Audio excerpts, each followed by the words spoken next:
Hello, and welcome to our fourth episode of the Everything's Dumb podcast. My name is Victoria. I am Kate. And today we're going to be talking about Hollywood remakes / reboots. Yes. But first, we're going to talk about our pets. Yay. Okay, so you go first.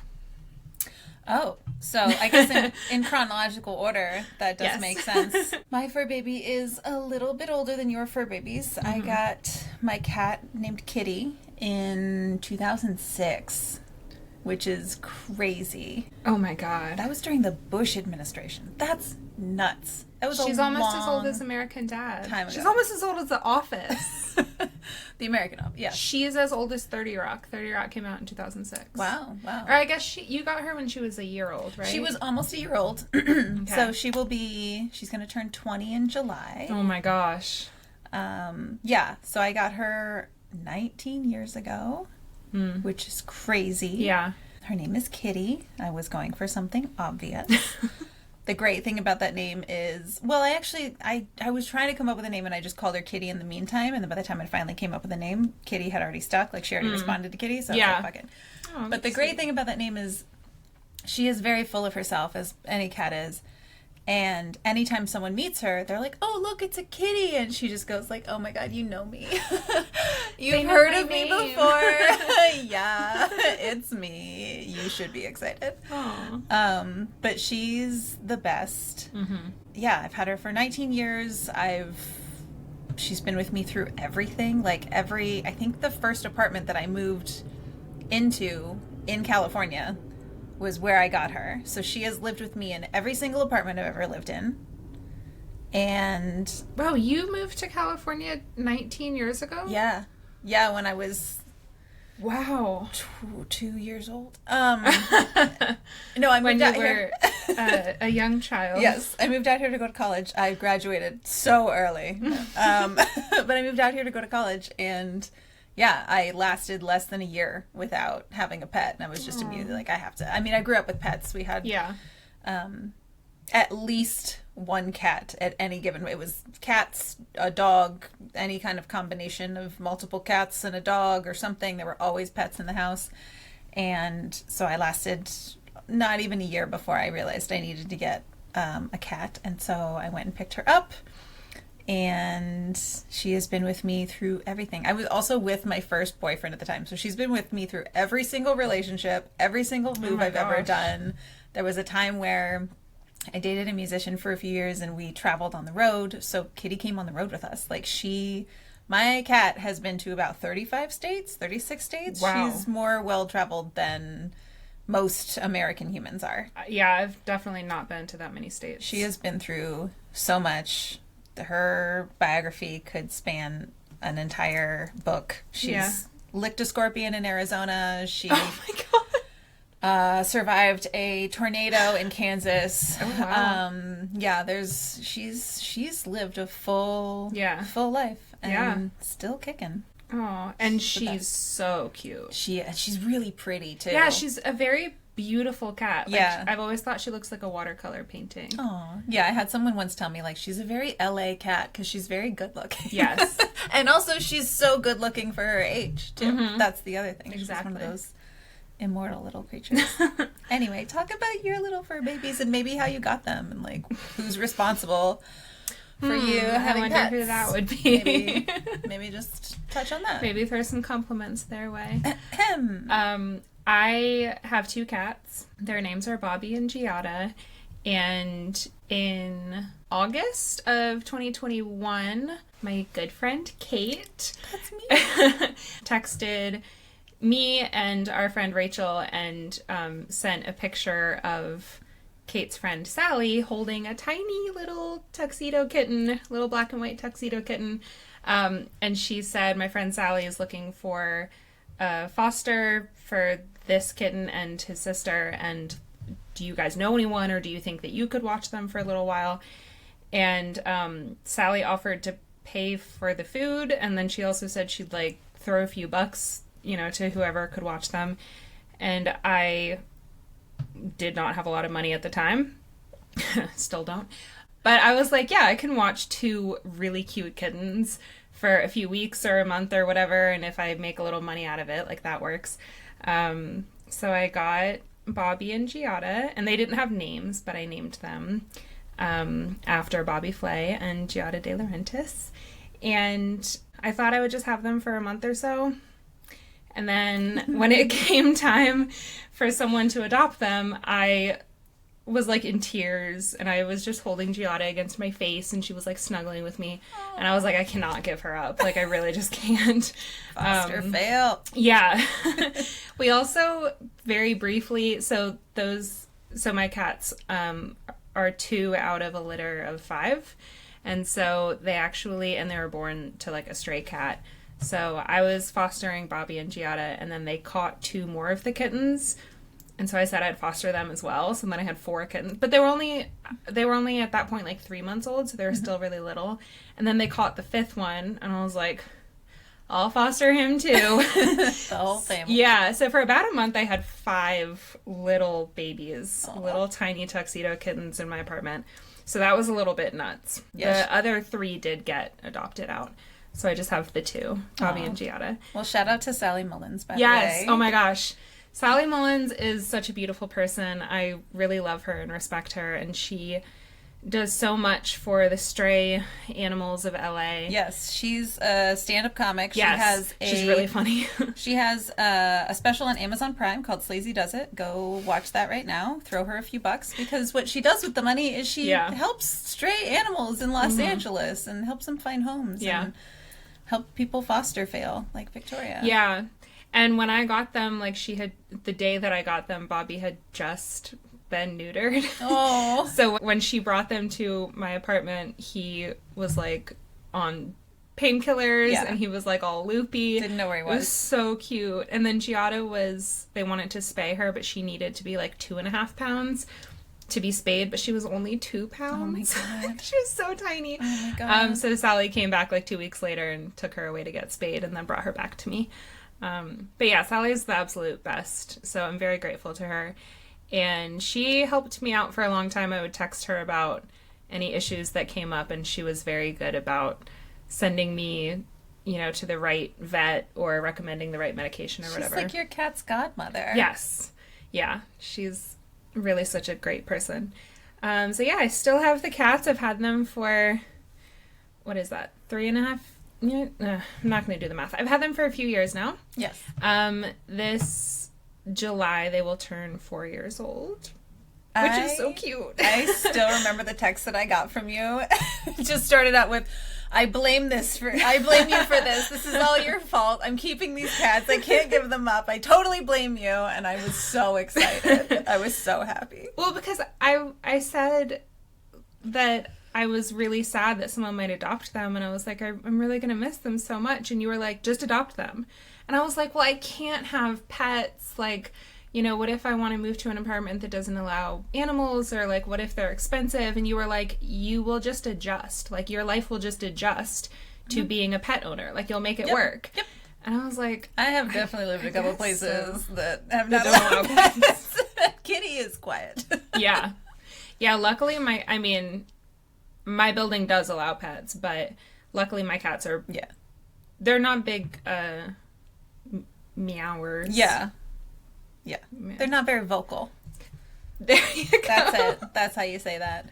Okay. Yeah, my current sounds building, a lot better. My current building also allows pets, but there have been places where it's like, I just need to live here for 6 months. Yeah. And if I just come in the cover of darkness, and leave in the cover of darkness. I remember moving in with a roommate in a place that pets weren't allowed, but that was a new policy. And so there were some people that had pets, and I guess if you had a pet already, it was like grandfathered in. Yeah. So hearing a meow or a bark wouldn't like immediately set off a bunch of alarms. But I remember I was moving into a place, and my soon-to-be roommate said that like for the week leading up to me moving in, she just started meowing around her apartment. Oh, man. So that her neighbors would just, if someone came over, she'd be like, oh no, that was just me. I just meow sometimes. Wow. What She's a team I just player. wander around and I go meow at the Oh my at gosh. the wall or whatever. Amazing. Sometimes I hear a story and I'm just like, I fucking love women. Like, that's hilarious. It was so smart. I didn't even think about it. She's like, I've just been meowing at the walls for the past week or so. Or just, like, put on YouTube videos with cats. Yeah, yeah. You know? I'm into this movie or this TV show or this whatever that's just all about cats. Yeah. You make it work. That's what happens.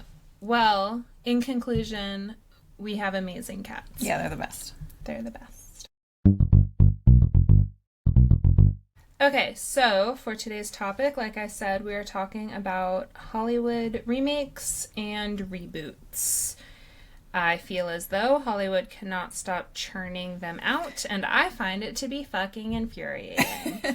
I really feel like every Hollywood, like, blockbuster movie these days is a remake, or a reboot, or a sequel, or a prequel.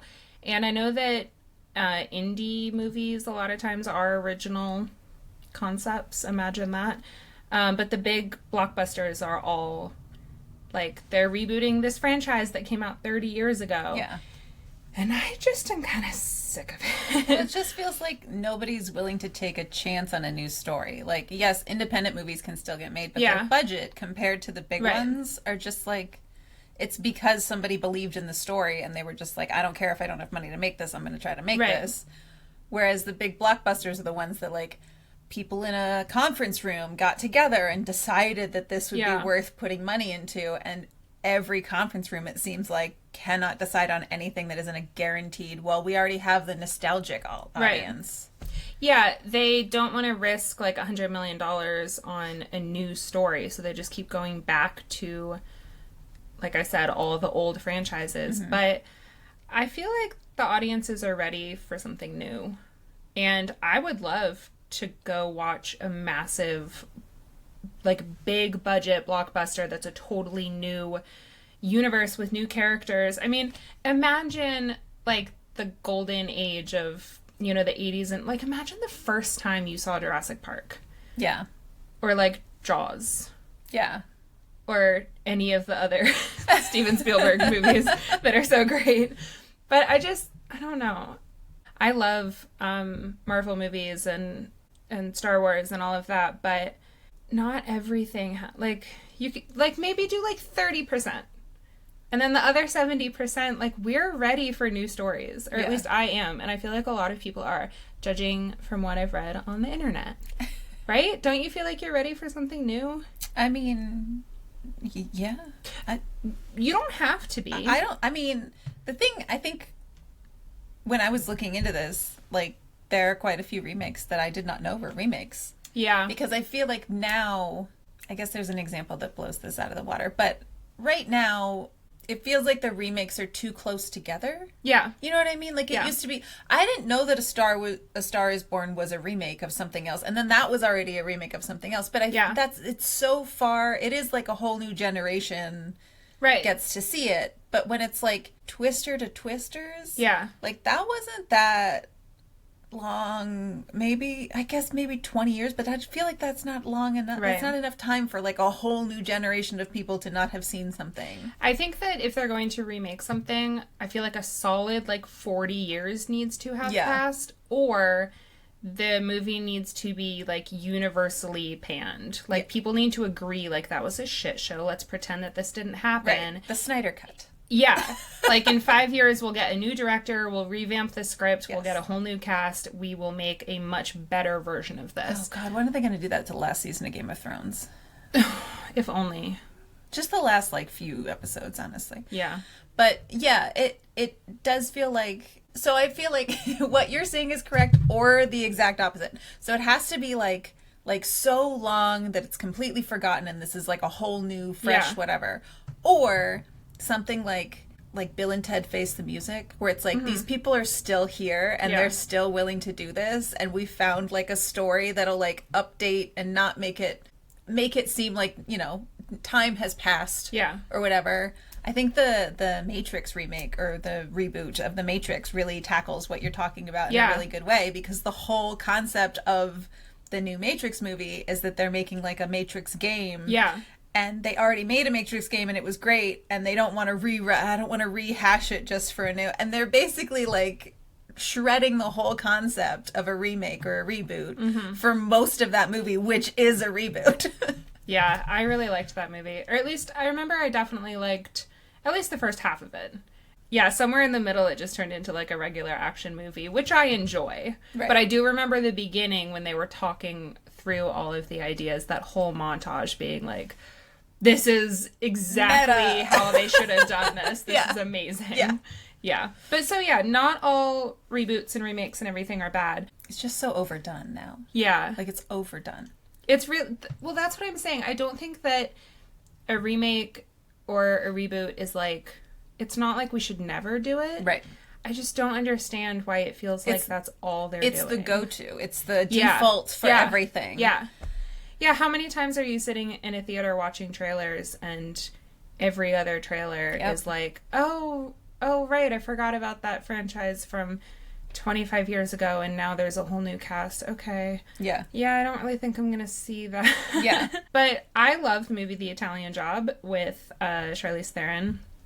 Did not know it was a remake until just a few years ago. I've never seen the original, but I want to because I think it had some cool movie stars in it. True Grit with Jeff Bridges is a remake. I did know that. I've never seen... there's some that, like, I know. Like, Star is Born. Yeah. I mean, I haven't seen the version of that. I haven't seen any of them, and there are 3. Yeah. The first one, I think, was Judy Garland, and then the second was Barbra Streisand. Okay. And the third was Lady Gaga. That one I know. I haven't seen any of them. Yeah, same. The Maltese Falcon. Have you seen that movie? No, I've never heard of With that. Humphrey Bogart. Oh my god, it's so good. Okay, so it was a remake. It came out, I want to say Oh, I wrote it down. Look at that. I want to say... I forgot that I wrote it down, but it's right there. So 1941 with Humphrey Bogart. It was a remake from the 1931 version. So it was only 10 years apart. But I read that the remake one with Humphrey Bogart was like, critics said it was a million times better. Okay, so the one that I was saying, like, it either has to be like a long period of time or short. The one that I said blows that out of the water is, I did read that The Wizard of Oz is a remake. Oh, I didn't know that. Yes. With Judy Garland? Yes. That's a remake? That one's a remake. They had... Because it was when, like, film was first... Yeah. So the original one, that one came out in 36, 37, sometime in the 1930s. The other one, the first one, had come out in, like, 1925, but it was a silent film. Oh. So this was back when, like, film was evolving so much so quickly yeah. that, like, that was the first... It went from silent film to, like... half of it's in fucking color. Yeah. Like, that blew people's minds kind of thing. Because that was one of the first... Because I know that there was a movie that came out after that was, like, the first all-color film.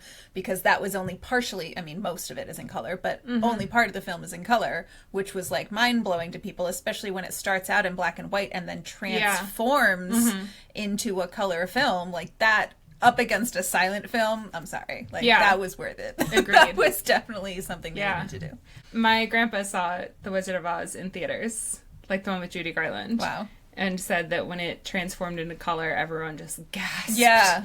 Yeah. Which, I can imagine. I mean, imagine seeing something in theaters that has never been done before. Right. Yeah. That's mind-blowing. James Cameron wishes. Yeah. He wishes he could. I like James Cameron movies. I don't know that much about him. Maybe people don't like him very much, but I like his movies. I just know that with the, like, one little factoid that I learned in film school was that he wrote Terminator and they wanted to get, he was, like, not a director. Yeah. And he wrote this script and they're like, cool, we'll buy the script from you and we'll get someone to direct it and stuff. And he said, I want to direct it. And they said, no, we will get someone who's a director to direct this film that you wrote. Thank you so much. And he said, if you let me direct it, I'll sell you the script for $1. Oh, shit. And they went, yes, sir. Wow. And so he directed it. And that started his directing career. Good for him. I'm going to have to fact check that before we leave it in the episode because it was something I heard from a guy at film school. And I mean, hopefully it's true because it's a really cool story about James Cameron. Yeah. That seems like he seems like someone who's very confident in himself. Yes. I don't mean that as an insult in this instance. Right. That usually most men could do with a little less confidence. Yeah. That's cool though. His I like is that. At least warranted. He took like a gamble on himself. Exactly. Yeah. And, kind of paid off, I would say. Yeah. This regarded as a pretty good one. Did you know that The Parent Trap with Lindsay Lohan is a remake? I did know that. Again, I have never seen the first one. I've actually seen the original. Oh. I grew up watching the one with Lindsay Lohan like on a regular basis. Yes. And then at some point I saw the original and I liked it. Maybe I did see the original a long time ago. Was it in black and white? I don't know if it was in black and white, but the twins had like blonde curly hair. Okay. It came out, the first one came out in like the 90s, or the sequel came out in the 90s. So the first one maybe came out in like the 60s or 70s.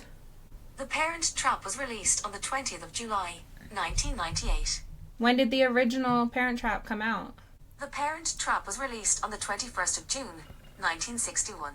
Wow. 1961. So 37 years apart. Wow. I guess you're allowed to do a remake after 37 years. Yeah. Well, according to Kate's rules. Yes. Or you have to invent a new form of cinema. Yeah. You have to take movies Yeah. into sound and color. There you go. Remakes that I did not enjoy. Oh boy. Strap in. This is going to be a long list. The West Side Story Oh, I didn't see that one. remake. We were just talking about how great Steven Spielberg is. I know. Maybe he's better at original stuff than he is at remakes. Like Tim Burton. What remake did he do? Charlie and the Chocolate Factory. Oh God, I forgot he did that. Yeah. I like to not think about that movie. Yeah, that's a good thing to purge from your brain. That movie's fucking creepy. Yeah. It has really funny moments, but the whole tone is different than the original. Yes. Don't like it. Yes. Also, I don't understand why the camera had to be 2 inches from Johnny Depp's face the entire movie. I think it added to the scare take factor. a step back. I also did not like the Pink Panther remake with Beyonce and Steve Martin. I am a hardcore fan of the original Pink Panther. And See, I just don't think of those people as should two mess with separate. it. I don't even. Yeah. They're not the same to me. It's just like 2 French guys with the same name, but I don't put those as. Yeah. I liked the original West Side Story a lot, and I think the music is great, and the actors were great, but the original just felt... I was just, like, when the original is so good, it's like, why are we doing the remake? That's like... what is the point of this? Every few years, it feels like the internet has some story just to terrify us about how they're going to remake Back to the Future. Don't do that. There's so many reasons why you cannot ever do that. Yeah. Like, ever. Unacceptable. But it seems like Hollywood, like we were talking earlier about all the executives in the boardroom, they're like, well, Back to the Future is really popular. So if we put out a new one, people will watch it. And it's like, you don't understand nostalgia. Yes, exactly. Like, you're not understanding what we're trying to say about nostalgia. Did you see a few years ago, back when Twitter was still Twitter, there was another threat to remake The Princess Bride. And Cary Elwes came out with maybe the perfect response because he kind of quoted the film as he responded and said, there are very few perfect films in the world. It would be such a shame to ruin this one. Beautiful. And that is exactly the same sentiment as Back to the Future. It's perfect. It's absolute. Every single element of it is absolute perfection. Right. Like to this day, is still perfection. To improve upon. Like the fact that the future of 2015 was just going to be that there were fax machines in every single... It's perfect. It's absolutely perfect. You cannot ever change it because they'd go back and it would be all CGI'd. There would be so much CGI. No, absolutely not. Absolutely not. No one else can play Marty McFly other than Michael J. Fox. I realized that someone else did play Marty McFly before Michael J. Fox. And they recast him. There was a reason for that. For a reason. There was a reason that he was the perfect person, and no one will ever be able to do that role ever again. I'm sorry. Just stop. Nope. Absolutely not. Kicked out of Hollywood. Never allowed to do anything ever again. That's kind of how I feel a little bit about Harry Potter, is that I don't think that anyone will be able to capture the magic of those characters the way that the original actors did. And I'm not even talking about like the child actors, although a lot of them were really great. But like they got, for the original Harry Potter movies, they got like every star in Britain to play these professors. Yeah. Like I don't need to see anyone else as Snape. Right. Or Professor McGonagall. I don't want to watch anyone else besides the late, great Dame Maggie Smith playing McGonagall. Dude. I don't need it. I don't want it. I don't want to watch it.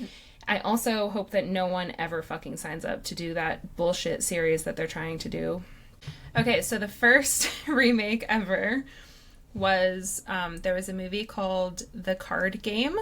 Came out in 1896. Jesus. It was directed by Louis Lumiere. For sure. Yep. It's French something. It's my guy. Sorry, I'm not my favorite. cultured enough to know how to pronounce that. The movie was 1 minute long Oh, because it was 1896. okay. I watched it, and I watched the remake. Took a big chunk of my day.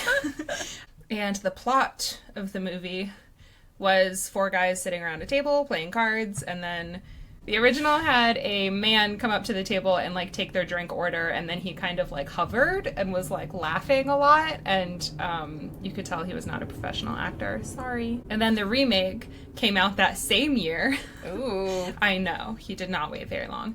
A man called George Milne. Okay. Some guy whose name was George remade it that same year, and it was called Playing Cards, and it was 4 guys around a table, and a woman came up and took their drink order.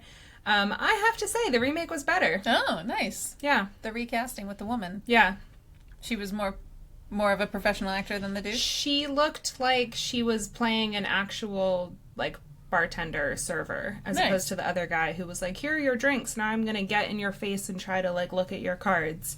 King Kong has been, there have been 8 King Kong movies. Wow. Like this, like a remake, the same movie. Yeah. I mean, I'm sure they're different here and there, but it's not Right. like sequels. It's like Right. the same movie. Right. The first one came out in 1933. The most recent one came out in 2005, so I feel like it's time for a remake. Yeah, probably. According to the schedule. Probably. We're due. Yeah. The movie Rebecca has been made like 6 times. Have you ever watched that? I've never heard of that. Have you never read the book Rebecca? No. Oh, it's Never really heard of good. it. It's really good. It was probably Did they one remake the book? Nah. Oh. That's One book, like 3 movies, like 2 miniseries. I think there was a play. I think there was a musical. What's so special about this bitch Rebecca? Well, it's a really good book, but I just don't know why they would make it a musical because it's pretty depressing. It's kind of like a murder mystery, except not really. That was not a great description. It's good. It's, you know, a classic young, beautiful woman marries an older guy who's rich, and he lives in his house by himself, and then she finds out that his late wife maybe did not die of natural causes. Oh. It's really good. Interesting. Yeah. But so you mentioned CGI earlier. I feel like CGI needs to fucking burn. Like, I don't understand if you're gonna have an original movie and it's good, and then you do a remake and the whole thing is CGI. Yep. Not only why are we doing this, but why is it a worse like, CGI just always makes everything look worse. Yeah. Can we all be like Christopher Nolan and do practical effects? Right. I don't think that movie executives understand how bad CGI looks. It looks so bad. Have you ever seen the movie The Giver? Which is also based off of a book. It's like a young adult's book. I don't think so. It had a lot of famous actors in it. I want to say Jeff Bridges again, but maybe that's not right. Meryl Streep. Okay. Heard of her. Although Meryl Streep is like Nicole Kidman. They're both so talented, but they will kind of do anything, which I also admire because they clearly just both like acting. Yeah. Like, they're not necessarily concerned with whether it's going to be good or bad. They're just like, yo, an acting job, I'll take it. Yeah. But, like, The Giver is unwatchable. Oh, no. Katie Holmes is in it. It's really bad. Wow. But the book is so good. The book is, like, 80 pages. It's like a futuristic, authoritarian hellhole situation. Talks about, I don't know, it's probably about communism. I feel like a lot of books like that are about communism. So this year, 2025, a live-action remake of Snow White came out. Did you see that? Did anyone? I sure as hell didn't. I don't think the editor saw that, and they were editing it. I figured that you hadn't seen it, because I think you would have mentioned it by now. But yeah, that came out, which I've heard was not good. But I didn't see it, so maybe it was. I wouldn't know. I'm not going to see it. I have zero interest. I don't even really like the original animated Snow White. It's just not my favorite Disney movie. I just don't... Do we need all the live action Well, no, we don't. remake We don't. things? And the most ridiculous one, in my opinion, was The Lion King. Yes, which because it's it still wasn't live action. It was just a different type of animation. Yeah. Like, Although I did watch the live action version of The Jungle Book that came out in, like, I want to say 2020 maybe. I think 2 Jungle Book movies came out in the same year. one of them was Andy Serkis, right? Or something? I don't know. Okay. I know Idris Elba was in one of them. I watched both of them, and I think I liked the one that he was in more. But, like, 2 live action versions of That's unfortunate. The Jungle Book back to back? I don't know. But yeah, this year, live action remakes of Snow White, Lilo and Stitch. What? Which I liked Lilo and Stitch. Why do we need to be touching that? How are they gonna live action an alien? I mean, it's obviously going to be CGI. So more again, CGI. not live action. Right. I mean, the humans will be real, but, like, one of the main characters will... One of the title be characters a tennis maybe ball is on a exactly. stick. Yeah. And then they're doing a live action version of How to Train Your Dragon. Again, how? I never saw that movie. Did you see it? No. I feel like it has a pretty big fan base. Like, Yeah. I feel like people like it a lot. But isn't the purpose of making, like, the greatest thing about animation is you can do fucking anything. Yeah. Like, you can literally come up with an alien that comes to Hawaii and what, it's, you can do anything you want and you can imagine whatever and make it come to life. And so that's what all of these kid movies are for. Mm-hmm. They're to expand the imagination. And then, so why are we then having to, like, rein it in? And let's create it practically, and let's make it CGI now. Like, why? Right. That's my question for this whole thing. Why? Why? Why are we doing any of this? Why? Agreed. Can't you show your kids a movie from 20 years ago? Is Right. that, like, gonna hurt their eyes? I don't understand it. I haven't seen Lilo and Stitch probably since it came out, but I remember really liking it. I just don't think it needs to be remade. I just don't understand. When is Just make a just make a different movie. When's the next Steamboat Willie coming out? Like, when are we're just gonna do everything? Yeah, I mean, you and I know one of our friends is a screenwriter, Joan Hopkins. Yeah. And I wasn't like, boo. And it just bums me out to think that so many people like him, like, he went to college for screenwriting. He spent money on that. He moved across the country to go to USC for screenwriting, and he's writing scripts, and he's working, some day job or whatever so that he can pursue his dream of writing TV shows and movies, and no one's buying any of these projects because they don't want to take a risk on anything new. Right. And as, like, a moviegoer, I'm just like, I want to watch some new ideas. I want to watch someone take a risk. Like, I feel like studios make so much money. They can afford to take a risk even if something flops every once in a while. And if it's not in your budget, then maybe pay the CEOs, like, instead of $400 million a year, maybe pay them like $50 million. They can still buy 3 fucking mansions every year for their whole... Oh my God. Like, when you find out how much studio executives are making... Greed. And then you hear that they're just doing remakes because they're scared that a new idea won't succeed. I'm like, well, then rearrange your budget. Like, I can barely do basic math, and I will rearrange your budget for you, and I will find space in it for an original concept. It feels like it can't be that hard. And then also, okay, this year, again, a new Fantastic Four movie, which... looks good, but still, it's like the 4th one. A new Superman movie, which, why? Especially after Henry Cavill. What are we doing? Why? Why would you ever want... Anyway, they're making a Running Man movie, or it's called The Running Man. It's based off of a Stephen King novel. Or actually, it's based off of a Richard Bachman. What was his pen name? No idea. Stephen King, like, released some books under some pen name, thinking that people wouldn't know, and then it was uncovered because it's the exact same writing style. And then he was like, oh, yeah, that's me. Anyway, so they made a movie based on The Running Man with Arnold Schwarzenegger a long time ago. And it was, I've never seen it, but I heard that it was not like the book at all. And then this new Running Man this year, I think, is going to follow the book a lot more closely. So we'll let that one slide because the first movie was basically a different concept. Yeah. And then they're also putting out a movie called The Bride, which is about the Bride of Frankenstein. And then they're also putting out a movie called Frankenstein, which is about Frankenstein. Why do we need 2 Frankenstein movies in 1 year? That's quite confusing.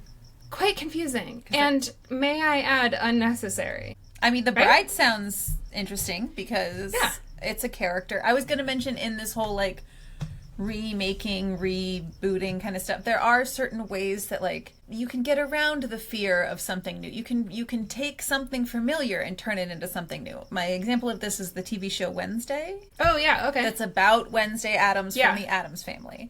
So you have that immediate connect. You know the tone going in. It's done by Tim Burton. Like, you get the tone, you get everything. But it's not, let's redo the Addams Family. It's Right. it's It's a not the same different take. plot. They don't have to introduce all the characters because Right. you know them. And so they're able to just get right into the story, and it's a brand new story. I think that's a fair point. Like, I have not seen any of the new Jurassic World movies. I heard that the first one was pretty good, but then they, like, made a bunch more. Yeah. I feel like when they do stuff like that, like, maybe just make one. And be like, we're gonna make one more addition to this franchise, and there was an amazing Jurassic Park movie in the 90s, and then they made a few others that maybe weren't so popular. Yeah. So we're just going to add one amazing addition to this franchise. We're going to add one more that you're going to love, and then just leave it alone. The problem You don't need to keep is that when turning them that out. one makes so much money for that studio, it's more money than we've ever seen, and everyone loves these characters, and this new generation Yeah. of little kids gets to go see this, and they weren't around for the last one or whatever. It's a slippery slope. I know. I feel like part of my problem is that I think of Hollywood as being a place where art is created. Oh no. It's a business. Like, it is the film industry. Yes, very much so. And I think that at my core, I have an issue with that, which is why I have some problems. Like, make some fucking art, Hollywood. All you need to do is find every studio head Yeah. and just pull like a Christmas Carol on them. Like, go into the room, teach them the error of their ways, teach them that money is not the most important thing. Okay. And then when they wake up, they feel like they've had this epiphany and they decide to start making art. That sounds incredibly easy and doable. Cool. So I'll do that, and I'll get back to you. End of episode. Thank you so much for joining. Problem solved. Okay, so my question for you is, do you have a favorite and or a least favorite remake, reboot situation? I guess it would be hard for me to list my least favorite because if it looks bad, I'm just not going to go see it. Right. So Right. I'm sure if I had seen all the horrible remakes that I never wanted to see, I would have a least favorite. But there's just kind of like a section of remakes that are just like, I'm never gonna. Yeah. No. There's too many other good things out there to watch for me to waste my time on something that I don't think I'm gonna enjoy. And I have too long of a list of things that I actually enjoy to Yeah. take a chance on a stupid fucking remake. I'm not taking a chance on watching your remake. How about Right. that, Hollywood? Right. How about that? How about you not being able to take a chance on a new storyline? I'm not taking a chance on your remake because I think it's going to suck because statistically and historically, I'm right. Yeah. I'm right and you're wrong. Yeah. And you suck and you don't know what's good. See, we know so much better than them. We should run Hollywood. Yes. It's probably not that hard. And if we do it not on drugs, Yeah. I think we'll be quite successful. Because it seems like everyone in Hollywood is on drugs. Like a little bit of drugs? a little Little bit of drugs? Can I get just a little bit of drugs? Yeah. Just a little taste. Yeah, so I don't necessarily have like a least favorite remake. I just have like least favorite potential remakes. Like Back to the Future Right. would be an atrocity. Like, and if a they ever crime remade that that- should be like federally prosecuted. Yeah. You wouldn't even need to see it for it to be No, your I least would need favorite. to hear them in pre-production Yeah. to riot Yeah. in the streets. So yeah, I don't really have a least favorite. My favorite, I mean, Wizard of Oz is a pretty good one. It's a pretty good contender. I did look at a list of like remakes that I didn't know, remakes that you don't know are remakes. Mm-hmm. And it's probably The Birdcage, which is a movie we've been talking about a lot Oh, lately. yeah. That is just such a good, again, I haven't seen the original. I know Mm-hmm. it started out as a French play and then it got turned into a French movie and then we made the American movie, which is stars Robin Williams and Nathan Lane and Christine Baranski and Hank Azaria and Gene Hackman and wow, that's a stacked Callista cast. Flockhart and other people whose names I'm forgetting, but it is perfect. And I recently heard Nathan Lane on a podcast talking about how it was originally supposed to be his character that he plays was supposed to be Robin Williams' character. Like, Robin Williams was supposed to play the, like, wacky, kooky, over-the-top gay character. And through scheduling or something, or I don't know whether it was Robin's idea, I forget what he was saying, but eventually Robin wanted to play the more, this is in big air quotes, the straight guy part, because they were both gay. But he was, like, the more mainstream character, I guess. And then he ran the club. It takes place at this club that he owns, and it's like a drag club, a gay drag club in Miami. And Nathan Lane plays the star of the club, who does like the drag show and is like the big main attraction of the thing. And so it's funny when you think that, like, when Robin Williams is the straight one, you know how out of control Nathan Lane must be. Like, it's so funny, and it's such a perfect film. And they both have, everybody does an amazing performance. But I recently even saw, like, a few bloopers, and they were, like, bloopers that made it into the film because so much of it was ad-libbed. Like, even though it was based on a play and based on another film, like, they still allowed the characters to kind of, like, do their own thing. And obviously they had some of the best ad-libbers in the world. And there are two scenes where people literally fall down on the ground. Oh my gosh. That they kept in the film because it was because everyone around them, because it was all the best actors, when someone fell, nobody else broke. Like, they all just kind of stayed shocked, and, like, there's a lot of tense scenes, and so when someone falls, everyone just kind of, like, tensed up and got, like, nervous, and then they just played it off, and it's wow, incredible. That's such a good movie. I can't wait to see that. Highly recommend. Because we're gonna watch that soon on one of our movie nights soon. First, we have to watch Waiting for Guffman. Yes. A very original story. How many remakes do you think that a movie should get before we say, all right, we have enough, they're good, leave it at that, or before we say all of them are terrible, this story clearly cannot be told in a good way, like, let's just let this die? I don't know. I guess that I don't have, like, a specific, I think the circumstances would change. Okay. If you change something major about it. Because, like, okay, there was The Wizard of Oz, and then there was The Wiz. Yeah. Which was kind of a remake, but it's a totally different vibe, and all different music and stuff like that.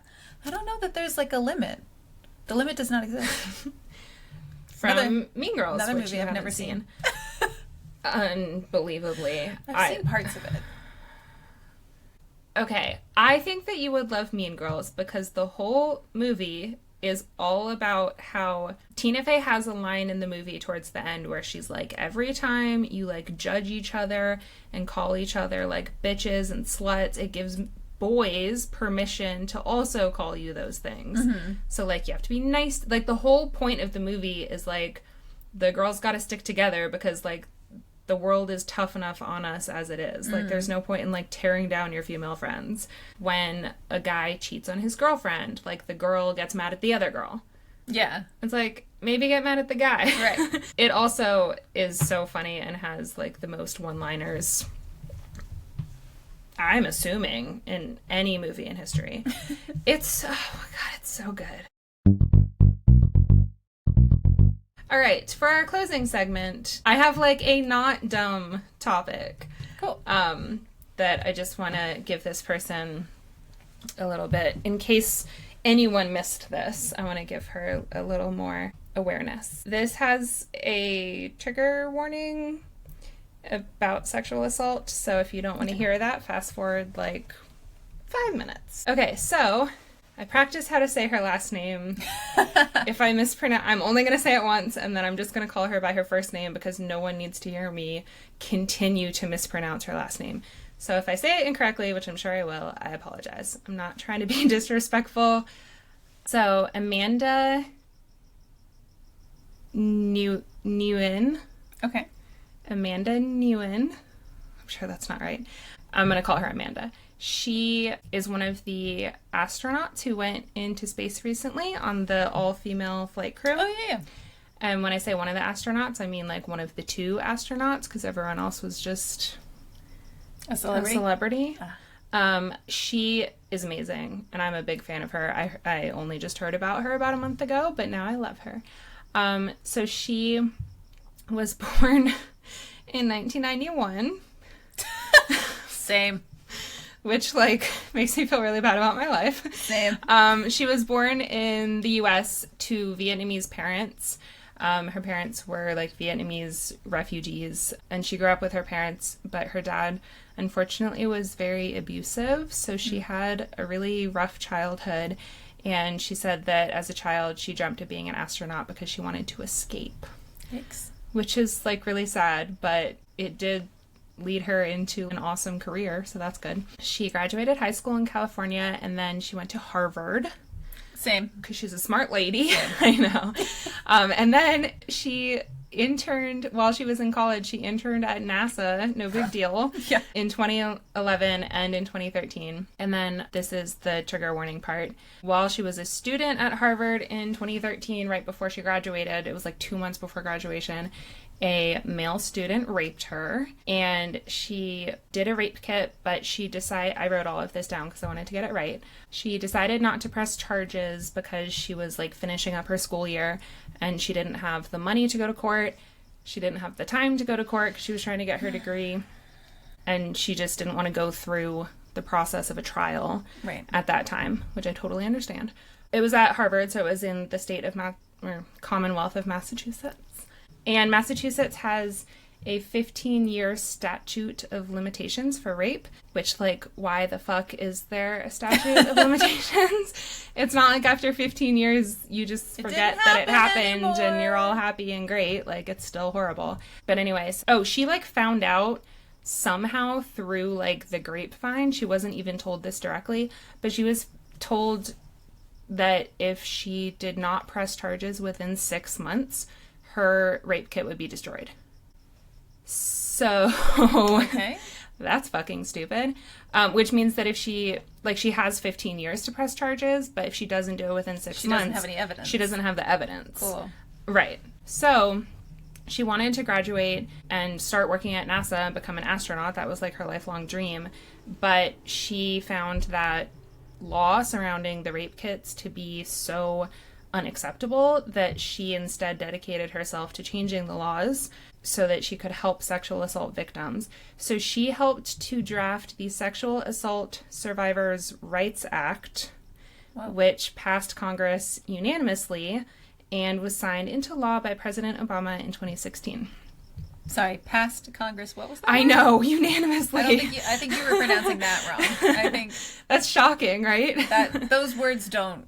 That doesn't follow those 2 words? Yeah, but this was back in the olden days of 2016 when things like that happened. Crazy. I know. I barely remember those times.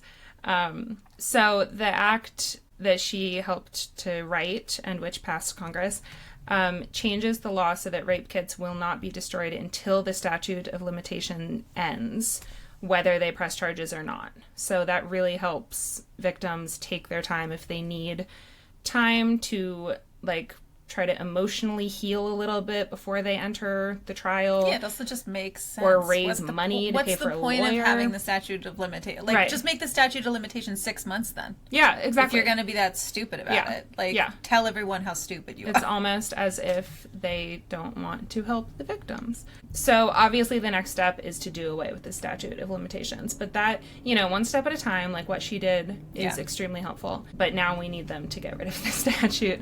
So, more recently, she began focusing on her dream again of becoming an astronaut, which is very exciting. And she was part of the Blue Origin flight crew, which I'm really impressed because, like we said, some of the people who went up there were celebrities. So, like, that's how they got a seat on that flight. Yeah. She earned that seat because she's training to be an astronaut. So I couldn't find anything about what she's doing going forward necessarily. But I assume that she is going to continue her efforts to become an astronaut and to continue training and everything. And I think that that's awesome. It must have been really tough to put her astronaut dreams on hold. Yeah. But I really admire her for doing that. So yeah, I'm a big fan of hers now, and I encourage people to read. Like, she wrote a whole article about her experience. It's like kind of a tough read, but I think it's really important for us to learn about stuff like that. And I don't know, I'm proud of her. Yay. Yay. That's awesome. Yes, she's very not dumb. Yes, she is not dumb. Okay, Hollywood, maybe make that story Exactly. I into would a love to movie. watch that movie. Like, maybe there are people, real people, that you could go to get new original things. Yeah. I would go see that. Absolutely. Absolutely. It's not just that something horrible happened to her and she used her motivation from that circumstance to, like, change the world for better, but, like, she also is from a family of immigrants. She's from, like, a domestic violence background. Yeah. She persevered through all of that to get herself into Harvard, which is a huge accomplishment. Yeah. And then Any one of those things would make, like, yeah, a person just, Yeah. okay, I'm done. I yeah, did it. yeah, exactly. And she just kept going. Yeah. Yeah, she really, like, pushed through all of the unfortunate situations in her life, like her dad being horrible to her. Obviously, none of that was her fault or anything that she could control, but she is kicking butt, and I'm really excited for her. Okay, so our next episode is going to be about... Insomnia or poor sleep Yes. / poor sleep. Yes. Insomnia / poor sleep, which you and I both know lots about. It's dumb. Not being able to sleep is, like, one of the dumbest things.